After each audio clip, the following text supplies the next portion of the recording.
الرحمن الرحیم الحمد للہ وحدہ والصلاة والسلام علی من لا نبی بعدہ وبعد۔ محترم سامعین و ناظرین، امام بخاری، امام مسلم، امام ابو داؤد، امام نسائی، امام ابن ماجہ اور امام مالک نے اپنی کتابوں کے اندر ابو ہریرہ رضی اللہ تعالیٰ عنہ سے ایک روایت ذکر کی ہے۔ فرماتے ہیں کہ ابو ہریرہ رضی اللہ تعالیٰ عنہ نے فرمایا کہ اللہ کے رسول صلی اللہ علیہ وسلم نے ارشاد فرمایا، یعقد الشیطان علی قافیۃ رأس احدکم اذا هو نام ثلاث عقد، کہ جب تم میں سے کوئی آدمی سوتا ہے تو شیطان اس کی گدی پر، اس کے سر کی گدی پر 3 گرہیں لگاتا ہے، 3 گرہیں گانٹھ لگاتا ہے، 3 گانٹھ باندھتا ہے گدی کے اوپر۔ یضرب کل عقدۃ علیک لیل طویل، اور ہر گانٹھ کے اوپر یہ کہتا ہے کہ سو جا، سو جا، رات ابھی بہت باقی ہے۔ یہ ہر گانٹھ پر 3 گانٹھیں لگاتا ہے اور تینوں گانٹھ پر کہتا ہے کہ سو جا، علیک لیل طویل، سو جا، تیرے لیے ابھی بہت لمبی رات باقی ہے۔ فرقد، اس لیے تو سویا رہا، تو سویا رہا۔ فَإِنِ اسْتَيْقَظَ، یہ جب گانٹھ بناتا ہے شیطان، پھر جب وہ آدمی بیدار ہوتا ہے، استيقظ، جب وہ بیدار ہوتا ہے، فذكر اللہ، اللہ کا ذکر کرتا ہے، سو کر کے اٹھتا ہے، اللہ کا ذکر کرتا ہے، ان حلت عقدۃ، تو ایک گانٹھ کھل جاتی ہے۔ جو ہی اللہ کا ذکر کرتا ہے بیدار ہو کر، ایک گانٹھ کھل جاتی ہے۔ فإن توضأ، اور پھر وضو کرتا ہے، جب وضو کرتا ہے، ان حلت عقدۃ، تو دوسری گانٹھ کھل جاتی ہے۔ اللہ کا ذکر کرتا ہے بیدار ہونے کے بعد، پہلی گانٹھ کھل جاتی ہے، پھر اس کے بعد وضو کرتا ہے، دوسری گانٹھ بھی کھل جاتی ہے جو شیطان باندھا ہوا ہوتا ہے رات میں۔ فإن صلى، اور پھر اگر وہ نماز پڑھتا ہے تو ان حلت عقدۃ، تو تیسری گانٹھ جو باندھا ہوا ہوتا ہے جب وہ نماز پڑھتا ہے تو وہ گانٹھ بھی کھل جاتی ہے، جس کا فائدہ یہ ہوتا ہے فَأَصْبَحَ نَشِيطًا طَيِّبَ النَّفْسِ، تو جب وہ بیدار ہوتا ہے تو اس کا فائدہ یہ ہوتا ہے کہ بہترین انداز میں اس کی صبح ہو جاتی ہے، وہ چاقو چوبند ہو جاتا ہے، نشیطً طیب النفس، اس خوش مزاج ہو جاتا ہے، خوش دل ہو جاتا ہے، اس کا دل خوش ہو جاتا ہے اور چاقو چوبند ہو جاتا ہے، پورے دن وہ چاقو چوبند رہتا ہے اور خوش مزاجی کے ساتھ اپنے اعمال کو انجام دیتا ہے۔ اور اگر ایسا نہیں کرتا ہے، صبح کے وقت نہیں جگتا ہے اور اللہ کو یاد نہیں کرتا ہے، نماز نہیں پڑھتا ہے، تو کیا ہوتا ہے؟ وَإِلَّا أَصْبَحَ خَبِيثَ النَّفْسِ كَسْلَانًا، تو اگر ایسا وہ نہیں کرتا ہے تو اس حال میں وہ صبح کرتا ہے کہ اس کا نفس خبیث ہوتا ہے، خبیث النفس ہوتا ہے، اس کا نفس پلید ہو جاتا ہے، اس کا نفس پلید ہو جاتا ہے، کسلانا، اور وہ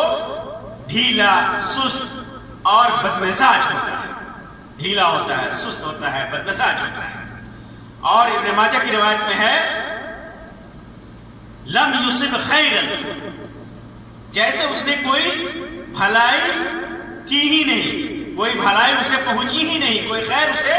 پہنچا ہی نہیں، اس حالت میں اس کی صبح ہوتی ہے۔ شیطان ہمیشہ اس کوشش میں ہوتا ہے کہ وہ انسان کی راہوں میں آئے، انسان کو بھٹکائے، انسان کو تکلیف دے، انسان کو اللہ کے ذکر سے روکے، انسان کو خیر و بھلائی کے حصول سے روکے، انسان کو اللہ کی یاد سے روکے، اللہ کی عبادت سے روکے۔ اسی وجہ سے وہ اللہ بندے اور اللہ کی اطاعت کے بیچ میں آتا ہے، بیچ میں آتا ہے، اور ہر وہ کوشش کرتا ہے جس سے بندہ اللہ کے ذکر سے روگردان ہو، اللہ کے ذکر سے غافل ہو۔ اسی وجہ سے رات میں وہ انسان کی گدی پر جب وہ سوتا ہے تو 3 گانٹھیں باندھتا ہے اور ہر گانٹھ پہ کہتا ہے کہ تو سو جا، تیرے لیے ابھی پوری رات باقی ہے، صبح کو اٹھ جانا۔ پھر انسان جب سو کر کے اٹھتا ہے تو اس کی 2 حالت ہوتی ہے۔ پہلی حالت تو انسان جب اٹھتا ہے تو اللہ تبارک و تعالیٰ کی اطاعت کو نہیں بھولتا، اللہ کے ذکر کو نہیں بھولتا، بلکہ اللہ کا ذکر کرتا ہے۔ جو ہی وہ اللہ کا ذکر کرتا ہے 1 گانٹھ کھل جاتی ہے، وضو کرتا ہے 2 گانٹھ کھل جاتی ہے، نماز پڑھتا ہے 3 گانٹھ کھل جاتی ہے۔ بعض محدثین نے اس کو قیام اللیل پر محمول کیا ہے، تہجد کی نماز پر محمول کیا ہے، لیکن اس روایت میں دیگر محدثین نے جو عموم کے ساتھ ذکر کیا ہے اس سے مراد فجر کی نماز بھی لی جاتی ہے، فجر کی نماز بھی لی جاتی ہے۔ فجر کی نماز کے لیے آدمی جگتا ہے تو جیسا کہ صحیح عبداللہ بن مسعود رضی اللہ تعالیٰ عنہ کی روایت صحیح بخاری اور صحیح مسلم کے اندر ہے کہ آدمی جب سویا رہتا ہے اور سوئے سوئے صبح کر لیتا ہے تو اس کے بارے میں آپ صلی اللہ علیہ وسلم سے ذکر کیا گیا تو اللہ کے رسول صلی اللہ علیہ وسلم نے فرمایا ذاک رجل بال الشیطان فی اذنیہ، وہ ایسا آدمی ہے جو فجر کی نماز چھوڑ کر کے سویا رہتا ہے تو ایسا آدمی ہے جس کے کانوں میں دونوں کانوں میں شیطان پیشاب کرتا ہے، شیطان پیشاب کرتا ہے۔ تو یہ انسان کے اور اللہ تبارک و تعالیٰ کی اطاعت کے درمیان ہمیشہ شیطان آنے کی کوشش کرتا ہے، اور اس بات کا بھی پتہ چلا کہ انسان کو نجات شیطان کے قید سے، شیطان کے مکر سے، شیطان کی تکلیف سے، شیطان کی گمراہیوں سے انسان اس وقت پاک ہو سکتا ہے جب ایسے اعمال انجام دے جس سے شیطان مطرود ہو، بھگایا جائے۔ اور وہ کیا ہے؟ جس چیز کا حکم اللہ اور اس کے رسول نے دیا ہے اس چیز کو انجام دے، اللہ تبارک و تعالیٰ کا ذکر کرے، اللہ تبارک و تعالیٰ اور اس کے رسول صلی اللہ علیہ وسلم نے جو طریقہ بتایا اس طریقوں کو اختیار کرے، حفظ و وقایا کے طریقے کو اختیار کرے۔ انسان فجر کے وقت اٹھے، اللہ کا ذکر کرے، وضو کرے، نماز پڑھے، اور پھر اس کے بعد جو رقیات ہیں، صبح کے اذکار ہیں، وہ اذکار پڑھے، جتنا میسر ہو سکے اللہ کی اطاعت کرے، اللہ کی عبادت کرے، اللہ کا ذکر کرے، یہ اسباب اختیار کرے گا تو شیطان نے جو گاٹھ باندھ کر کے انسان کو